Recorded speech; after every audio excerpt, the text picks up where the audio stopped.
Now, I know Greg has done the same course that I've done. We both did the Imperial College Science Communication Masters. I'd say from my point of view, I used it as a networking opportunity. It was a brilliant place to meet people who work in the industry because they invited someone in to talk to us every week about their various experiences, adventures in science communication. And it was a chance for me to say, hey, this guy's done some cool stuff. I'll go and say hi.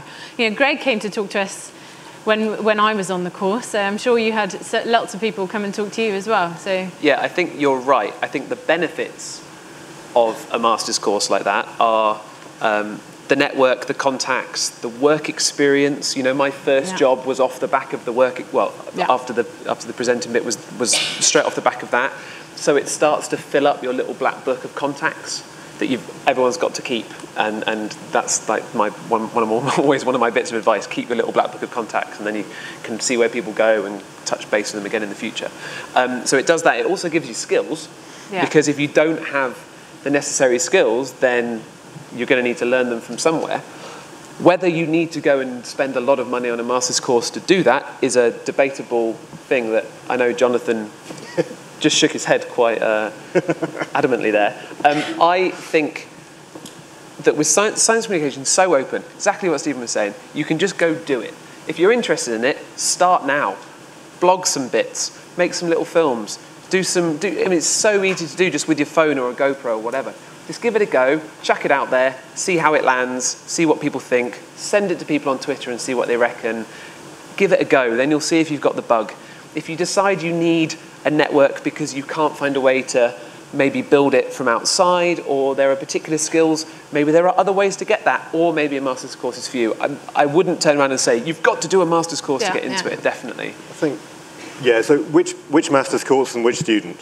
There's no doubt that the Imperial course is very good. It's a good solid grounding in philosophy of science particularly, which is something that still isn't well covered in undergrad courses.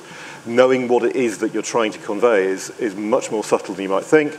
It's a very good general course on communication theory and practice, which again is more complex and subtle than many scientists would expect. It focuses quite heavily on journalism and the media, and it's very good, I think, for contact in that world, which is a very London-centric world. If you are interested in evaluation and evidencing, the master's course at UWE in Bristol is extremely good and probably stronger than Imperial, is my impression. If you're interested in visitor centres, museums, public events, there's the new course at Northumbria, at my university now, just started next week with 6 students, his first 6 students. There's one at Cardiff as well. And there's one in Cardiff, which again is back with TechniQuest in Cardiff, and those have a very different balance. People tend to talk about science communication master's course and only look as far as the Imperial one. It's good, it might not be right in your particular circumstance. I didn't do any of them and I've no regrets. Celeste, you want to add something? I just wanted to throw in that I didn't do a science-specific communication course, and I think that has a real value because I think, I don't think of it as science communication. I think of myself as a journalist. Science is interesting and it's part of human endeavour, but you don't have political communicators, you don't have entertainment communicators. These are just things people do, and science is one of those things. And I think you might end up doing a better job if you don't think of yourself as sort of in a silo and you just think of yourself as part of the world, because that's what you'll read for most publications, that's where your reader's going to be. So I think there's a real value to working next to people who aren't just scientists. So that was for me. But in general, I think I would say, just very quickly on the course, I think it's certainly not necessary, but it helps. And Steve, from an employer's point of view? It's not the be-all and end-all. I mean, we have work experience that come in from a variety of those courses. So in the summer, we'll bring people in and they'll work for between 2 weeks and a month just to get some experience and get a feel of what it's like working in them kind of environments. So they can either run screaming from it or say, okay, this is for me. But it's, when I get a bunch of CVs come in, I don't sort of go, right, there's a science communication course, bang, there you go. That's the person that we're going to hire.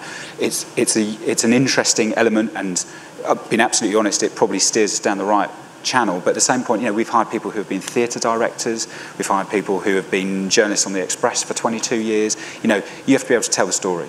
I mean, and if you can show me that, I'm happy. And whether that is through a science communication course or not, I don't really mind. Can I just very quickly, to be slightly controversial, if anybody considering a science communication course, look very carefully at journalism courses and try to think why they might or might not suit you. Look also at teaching qualifications. Depending on the audiences that you want to work with, it may be that PGCE is the right route for you. Doesn't mean you end up in a school necessarily, but it may do.